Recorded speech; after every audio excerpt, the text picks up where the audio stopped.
Hey there, Leo. How you doing? So this is your forecast taking you from the 13th of April with a full moon in Libra right the way through to the new moon in Taurus on the 27th of April. Now, this is a really spicy time, I have to say. Some really, really big aspects going on right now. And we've got Mars coming into your sign and making one of these really, really big aspects over this 2-week period. So I do see that this is a time of deep change. Now, the whole purpose of this forecast is to help you as a Leo sun person, or maybe somebody with Leo ascendant or Leo rising sign. Either works. I've tested this out with so many people now. This is to sort of describe the planetary weather over the next couple of weeks to give you a sense of what's coming up so that you can make your own choices ahead of time. So you can sort of feel into it and see how you want to play the energies. If you're new to this channel, my name is Louisa Tanner Munson. I use astrology to try and create a sense of freedom and optimism and possibility. That's why I call it feel good astrology, because if it doesn't feel good, then what's the point, you know? If this is your second visit or you've come back again, then welcome back. It's really nice to have you. So let's get cracking. Let's have a look at what's going on, because this is such a busy time. And I have to say, I'm really excited for you because out of all the signs, I really recognize that there's a huge shift forwards for you, Leo. So the first thing I want to run through is just what this is about. You know, this is taking you from the full moon in Libra all the way down the waning moon phase, right the way down to the new moon in Taurus in 2 weeks' time on the 27th of April. And so what's happening here is at the time of the full moon, it's as if everything seems to explode. Obviously, it doesn't explode, but life seems to get busier. There seems to be more responsibilities, more things happening, more things calling your attention. And often people feel a bit overwhelmed, overworked, a little bit poorly. Now, for people who are managing their energy really well, they can bring in the fullness of their spirituality, the fullness of their intuition. And this can be a really yummy time, like a really good time for creation. However, most people aren't as serene as that, myself included. And so most of us end up feeling a little bit irritated as we're coming into this full moon period. Now, after the full moon, you'll notice we're still very illuminated. And so what I really see is for the first week up until the third quarter, one of the prevailing patterns is that we're in full consciousness, deciding and discerning what to let go of. So where we felt overwhelmed, it's a really good message. Okay, that's too much. I can't handle that. That's, I thought it was good. I now know it's not for me. And you start to thin things back. You start to pull things back into alignment, pull things back into order. But after this third quarter, what tends to happen is we're going into this mystery time, this magic time, this kind of time of darkness. And that's when we are needing to go into trust. This is when we need to start to accept and start to pull into the intuition a lot more. It's a time of magic and mystery. It's a time of not necessarily knowing the answers, but feeling into our heart space and knowing what's true for us. And so it really is a time of faith and grace and allowance. And I think as we get really close to the new moon, that's when we're really fully letting go of things and getting a sense of peace and calm before we start the next moon cycle. So that's one look at this particular phase. What I want to do now is bring in the diary view so you can get a real feel for where a lot of this stuff is happening, when it's happening, and so on and so forth. One of the things I notice straight away when I look at it as a diary is I can see that the full moon's on Sunday, the new moon is 2 Sundays after, and that midpoint is on the 21st, on Monday the 21st. And I can see this first week is super busy. There's a lot of things going on. And there's a similar theme. There's this theme of things moving and growing and kind of developing. There's this theme of shaping energy. And the first thing that really occurs to me, and I haven't actually written it here, but on the day of the full moon in Libra, Venus, the ruling planet of Libra, goes direct. It's been retrograde since the 2nd of March, but it's now going direct. And this is a time when we start to remember how we feel about people. We come back into our usual level of relatedness. During the retrograde, we often start to feel a little bit we have a bit of a query. We start to speculate. We start to wonder about the nature of our relationships and how we're relating to people. And so it's a time when we often get a bit wistful and nostalgic. But now we're back in the process, we're back in our relationships, and it feels like things are getting back to normal.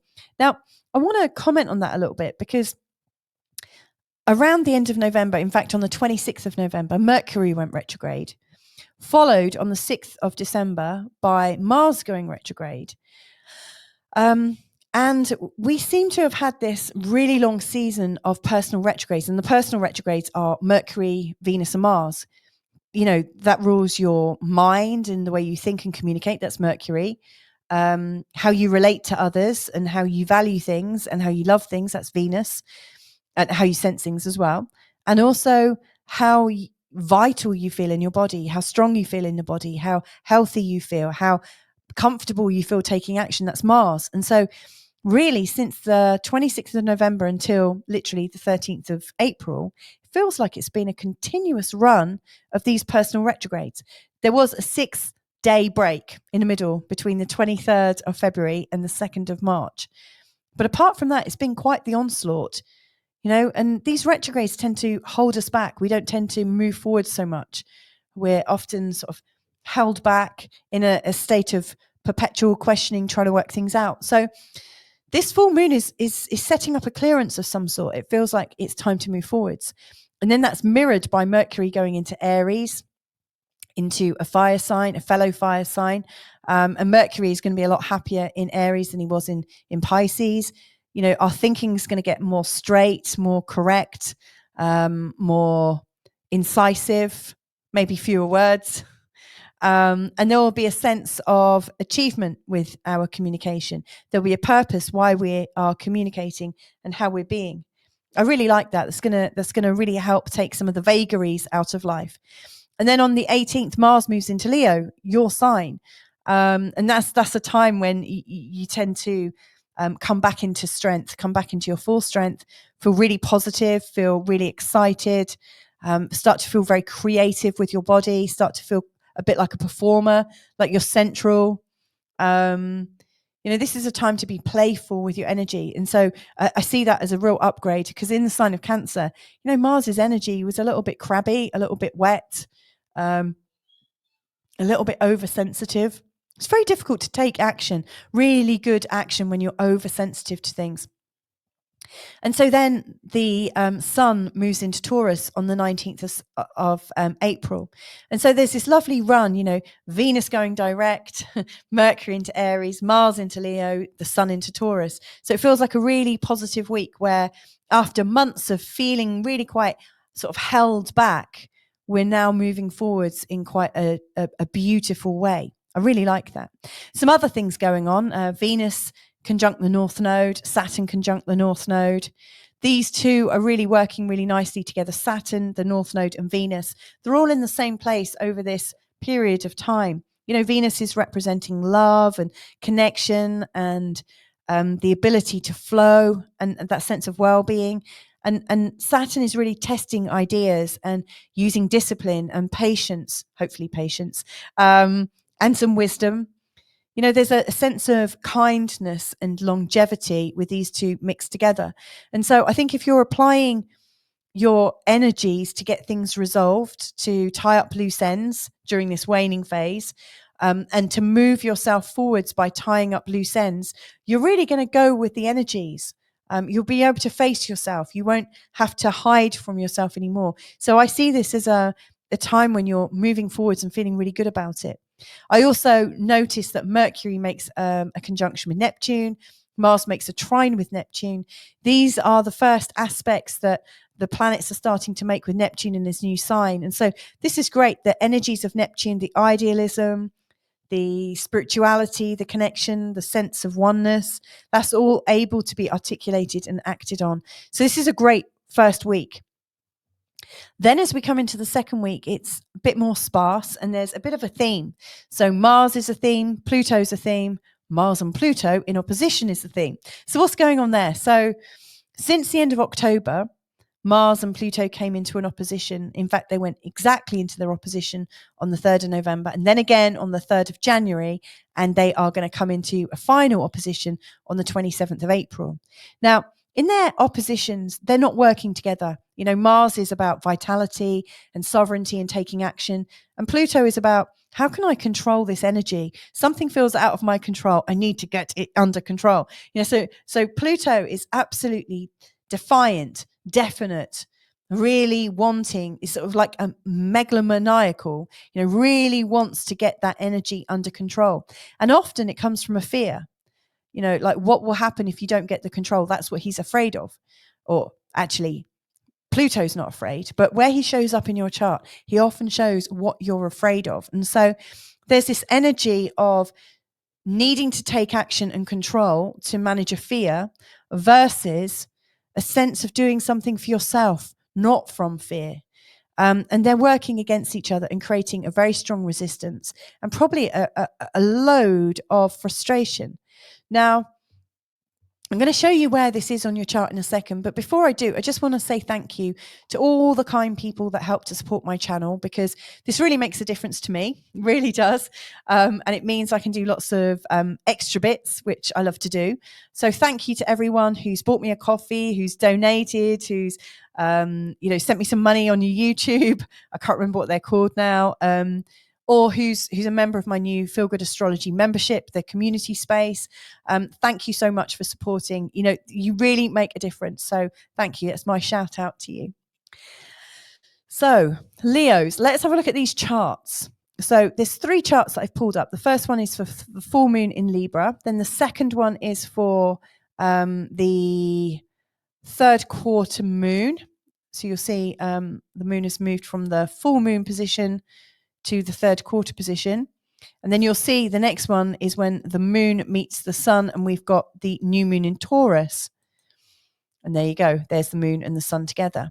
Now, what you might notice as I go back, as I flick back, is that the sun and the moon are connected to Pluto and to Mars, and Pluto and Mars are in opposition. So this is how it's laid out in your chart.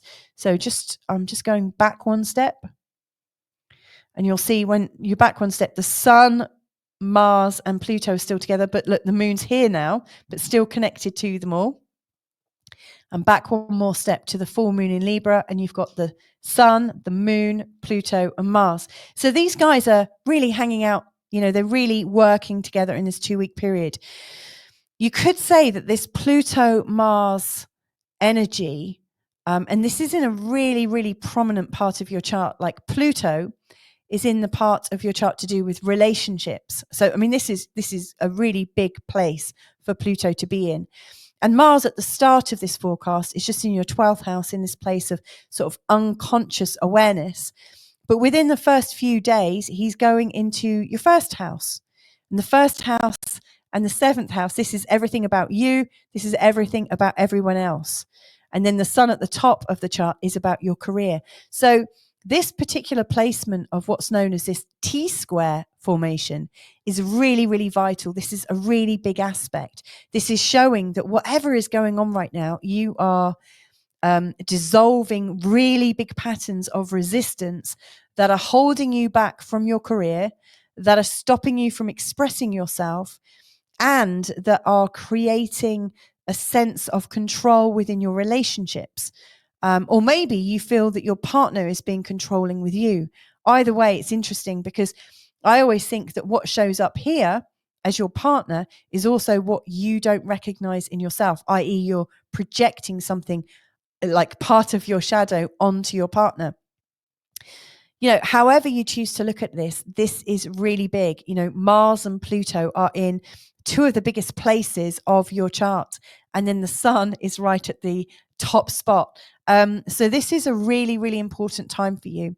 Now, of course, I'm mentioning relationships, and I'm also mentioning your career here because of the placements. But what I want to do is sort of explain how you might choose to use this energy and what this might be meaning for you. As far as I can see, you know, the sun is your ruling planet. And when the sun comes into the sign of Taurus every year around this time, this is usually marking a time when your career tends to lift up a notch, when new opportunities come in, when you're more visible, when people see you more than usual. And so it's usually marking a time of when you're rising up, happy to be seen, happy to be experienced, and feeling quite lighthearted, and feeling really quite expanded. So I think the sun is heading in the right direction. The thing is, the sun is in a square to Pluto, showing some tension with being yourself and showing yourself and revealing yourself in light of your relationships. And so there's something going on there, causing some tension, that might be causing you to not reveal yourself fully in your career. And then there's some tension here about how free are you to be yourself? Which version of you are you projecting up here in your career? So I think there's some really big tensions between who you believe yourself to be right now because of the changes you've been through versus the people that are trying to contain you and keep you as is. When Pluto comes into this part of the chart, it often shows a time when our partners become really quite fussy, really quite controlling, or appear to be controlling. It's also a time when you're attracting some very big donors or very big clients, very big people, important people with a really great sense of influence are coming into your life. And so this can mark a time when you feel less able to determine who you are because you're trying to win the favor of these really important people. And so I think part of this process, Leo, is to recognize your own sovereignty. As Mars comes into this part of your chart on the 18th, it's really asking you to see your own intrinsic power and to claim it.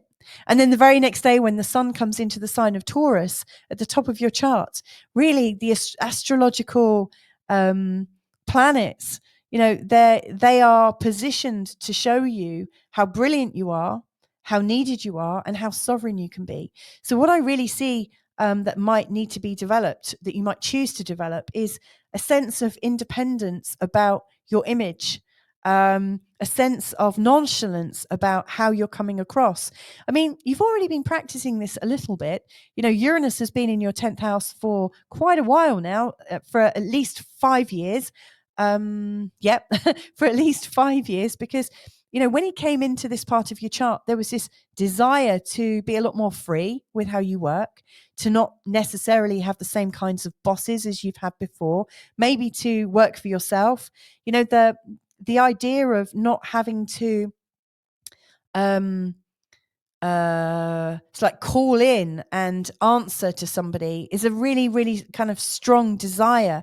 And yet it appears that since October last year, there's been not a loss of confidence, but maybe you've forgotten how to be independent. You've forgotten how to say, this is who I am. This is who I claim myself to be. This is how I'm going to enjoy being. It's almost as if you've gone to be the person you want to be and then just chickened out a little bit. Notice that the person around you, the influential people around you, your partners around you might not be reacting, might not be, they might not have a poker face. Pluto people are very difficult to interpret. And you might have made the wrong interpretation. You might have backed down because, Pluto seems so inscrutable. So I think the lesson here is how can I be comfortable being myself? And just to take it back to the full moon in Libra on the 13th, that really rings a bell because Chiron and the sun is where this full moon really starts. The moon is really showing this sense of emotions in the area that you're most familiar with. It shows you feeling really comfortable in a particular party, in a particular location, in a particular group of people where you seem to know the territory. And yet there's a fear of the unknown. There's a fear of the people you don't know or how you're meant to be, or I don't know, there's a fear of something outside of your usual environment. And I think the thing to recognize here, Leo, is the world is wanting you to show up a little bit more. The world is asking you to bring more of yourself out and to keep less of yourself hidden. So I don't know how you'll make sense of this exactly. However, I do think that as you come to the time of the new moon in Taurus, to the level that you've released your feelings of embarrassment or shame or fear of being disliked or fear of being ridiculed, that to me is determining how great your next new start is. This new moon in Taurus is in your 10th house. It's birthing a new career potential for you. It's giving you an opportunity to rise up even higher and to start something really brand new for yourself. So free yourself up as much as you can so that you can really use this opportunity. Now, I don't just do these general forecasts. I also do career and ambition forecasts, and also romance and connection or relationship and connection forecasts. And if that is of interest to you, you might like to consider membership with me. I host my membership on www.skool.com. That's SKOOL.com/feelgood astrology. It's $22 a month. You also get a week's free trial, so you can give it a little go.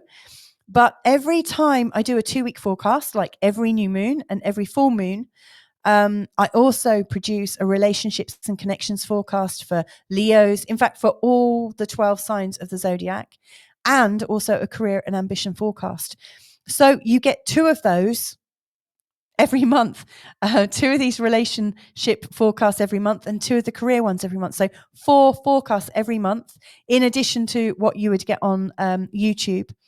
I also have a community hangout. So if you'd like to get to know me a little bit, in terms of astrology and want to chat about astrology or ask questions, we get together in the community. Like last time we met up, we were talking about patterns and how we can discover patterns in our own charts and comparing charts and talking about what that might mean. So it's a great place where you can come and share knowledge and learn about yourself, and we can all learn together.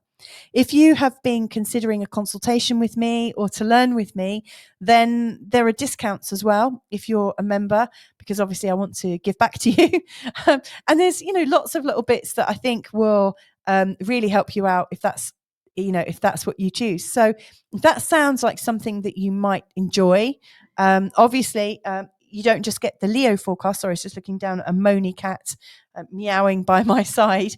You actually get the forecast for all 12 signs of the zodiac, which means you can also check your moon sign, your rising sign, the sign of your partner, the sign of your children, and so on and so forth. So let me know if you want to join. All you have to do is go to www.skool.com/feelgood astrology. But anyway, Leo, what I really want to say to you is you are really on the verge of something new for yourself.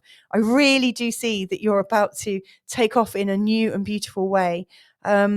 These are really great times for you. If you can lose the embarrassment and lose the shame, and I do think this is something you're doing to yourself, if you can release those and let those go, you're going to be unstoppable, truly. So anyway, I hope to catch you in another forecast real soon, and sending you love from, funnily enough, another cat from my little Jenny to you. Take care and catch you another time. Bye for now.